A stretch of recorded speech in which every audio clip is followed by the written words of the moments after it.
तो अब हम करेंगे क्लास 10th का लेसन 7 और उसका यूनिट 2। तो चलिए शुरू करते हैं।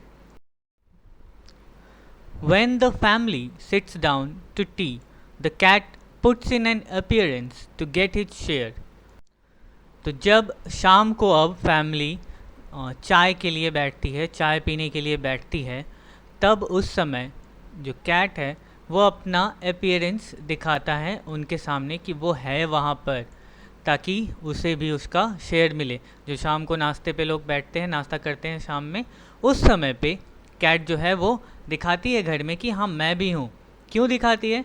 ताकि उसको भी उस नाश्ते का शेयर मिले, मतलब अपना हिस्सा वहाँ से वो चाहती है। इसीलिए वो अपना अपीयरेंस शाम को अपने फैमिली मेम्बर्स के सामने दिखाती है। अब वो क्या क्या करती है इसमें देखिए, लिखा है he purrs noisily and rubs himself against the leg of the family members. तो वो आवाज़ निकालती है। आवाज़ यहाँ पे जैसे नॉर्मली कैट जो आवाज़ निकालती है म्याऊं म्याऊं करती है, वो नहीं, कुछ अलग तरह की आवाज़ निकालती है। और साथ साथ वो करती है क्या, अपने आप को फैमिली मेम्बर्स के लेग से, पैरों से घिसती रहती है, जिससे और ज़्यादा मैंने उसके तरफ ध्यान जाए कि उसे कुछ चाहिए। वो ऐसा दिखाती है कि हाँ मुझे भी खाना चाहिए, मुझे भी नाश्ता चाहिए, मुझे भी दो। तो अपनी इस तरह की इतनी सारी फीलिंग्स को दिखाने के लिए वो इतने सारे नाटक करती है। खैर, if there is a guest at the table, the cat is particularly civil to him.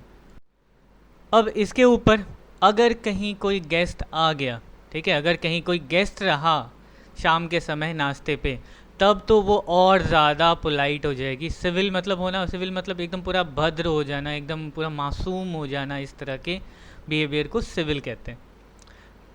तो जब भी अगर गेस्ट आया, मतलब कैट जो है वो अब और ज़्यादा पोलाइट हो जाएगी, और ज़्यादा भद्र, और ज़्यादा एकदम मासूम सा चेहरा बना लेगी, रुआसा रुआसा सा रोता हुआ, ऐसा एकदम पूरा। वैसे तो देखने में क्यूट लगती है, तो अब ऐसा क्यों करती है? Because the guest is likely to have the best of what is offered. अब ऐसा वो करती है इसीलिए क्योंकि उसको पता है कि जो गेस्ट है उसे जो भी घर में चीज़ें हैं खाने के लिए, उसमें से सबसे बेस्ट जो चीज़ है वो दी जाती है। एक मेहमान जब घर में आते हैं तो जो भी घर में बहुत अच्छी अच्छी चीज़ होती है खाने के लिए, वही चीज़ ऑफ़र किया जाता है उसे। तो कैट को ये चीज़ पता है कि अगर कोई नया आदमी आता है घर में तो उसे सबसे अच्छी चीज़ मिलेगी, और अगर मैं उसके सामने एकदम पूरा पोलाइट रहूँगा, एकदम पूरा भद्र बन के रहूँगा, मासूम बन के रहूँगा, तो हो सकता है वो मुझे वो बेस्ट चीज़ में से थोड़ा सा ऑफ़र करे, थोड़ा सा मुझे भी खाने को मिल जाएगा। आखिर इतनी अच्छी चीज़ उसे मिल रही है, थोड़ा मुझे भी चाहिए। ऐसा सोच करके वो इतनी सारी चीज़ें करती है। तो देखिए, इस तरह से लेखक ने दिखाना चाहा कि कैट जो है वो कितना कैरेक्टर प्ले करती है। ठीक है, तो अब आगे देखते हैं। Sometimes instead of giving something to eat, the guest stoops down and stroke the cat and say poor pussy, poor pussy। तो अब क्या होता है, कभी कभी जो गेस्ट हैं वो बिल्ली को कुछ खाना देने के बजाय, ठीक है, उसे कुछ खाना देने के बजाय वो स्टूप्स डाउन का मतलब होता है नीचे झुक जाना। ठीक है, नीचे झुक करके वो क्या करते हैं, स्ट्रोक्स द कैट, यानी कि कैट की पीठ को, बिल्ली के पीठ को सहलाते हैं। और क्या कहते हैं, कहते हैं बेचारी बिल्ली, बेचारी बिल्ली, ये कह करके संवेदना दिखाते हैं अपना, मने कि कितनी प्यारी बिल्ली है बेचारी, कुछ मिल नहीं रहा है, खाली अपने शरीर को घिस रही है, मेरे पैरों से घिस घिस करके अपने सारे बाल निकाल दी, इस तरह से।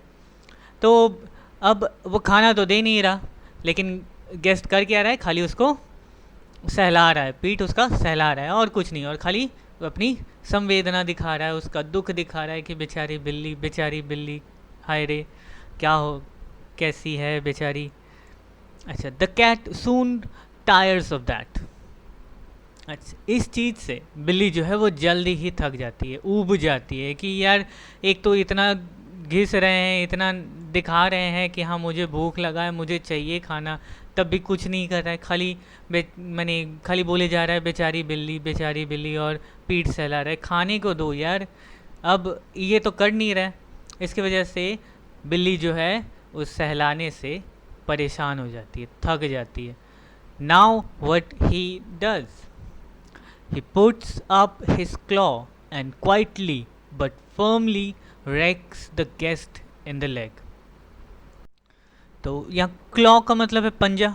जो बिल्ली का पंजा होता है, पंजे में तो बहुत नुकीले नाखून होते हैं. तो वो क्या करती है, अपने उस पंजे से एकदम आराम से हल्के से उस गेस्ट को रेक्स, रेक्स का मतलब होता है खरोच देना, ठीक है, गेस्ट के पैरों को खरोच देती है तुरंत. अपने एक पंजे से गेस्ट के पैरों को खरोच दी. आओ सेज द गेस्ट. अब चोट लग गया, बिल्ली ने खरोच दिया. अब खरोच दिया तो बस चिल्ला दिया. किसने? गेस्ट ने. The cat stuck his claw into me. अब गेस्ट बोलता है, क्या बोलता है कि जो कैट है उसने मुझे चोट कर दिया, उसने मुझे काट लिया, खरोच दिया. The cat struck me. The delighted family remarks. अब ये सब तो फैमिली मेम्बर्स देख रहे हैं. अब डिलाइटेड का मतलब होता है खुश, ठीक है. तो वो फैमिली मेम्बर्स जो है वो बहुत खुश है, खुशी से वो कहते हैं, वो कुछ दिखाने की कोशिश करते हैं, बोलते हैं. क्या बोलते हैं? Isn't it sweet of him. ये बहुत अच्छी बात नहीं है, बहुत प्यारी सी बात नहीं है. इज़न्ट ही इंटेलिजेंट, कि ये बहुत बुद्धिमान नहीं है. He wants you to give him something to eat. वो चाहती है कि आप उसे कुछ खाने के लिए दे. देखिए वो अपने खाने के लिए, अपना खाना मांगने के लिए आपके साथ क्या क्या कर रही है. तो इस तरह से फैमिली जो है वो दिखाती है कि उनकी बिल्ली कितनी प्यारी है और कितनी इंटेलिजेंट है. The guest dares not do what he would like to do. Kick the cat out of the window. अब गेस्ट के साथ तो दुर्घटना घट गई. बिल्ली ने उसे नोच लिया. अब इतना ज़ोर से नोच लिया कि वो दर्द से करा रहा है, दर्द हो रहा है उसे, बहुत ज़्यादा दर्द हो रहा है. लेकिन इसके उल्टा फैमिली मेम्बर्स जो है वो कैट की तरफ से ही बोल रहे हैं. क्या बोल रहे हैं कि कैट जो है वो देखिए कितनी प्यारी है, कितनी इंटेलिजेंट है, किस तरह से आपको बताने की कोशिश कर रही है, कैसे कैसे करके नाटक करके ये बता रही है कि मुझे खाना चाहिए, मुझे खाना दो. लेकिन चोट तो गेस्ट को लगी. अब गेस्ट को चोट लगी तो वो कुछ करने का सोच रहा है. क्या करने का सोच रहा है? वो सोचता है कि अब मैंने कैट को एक लात मार के खिड़की से बाहर फेंक दूँ.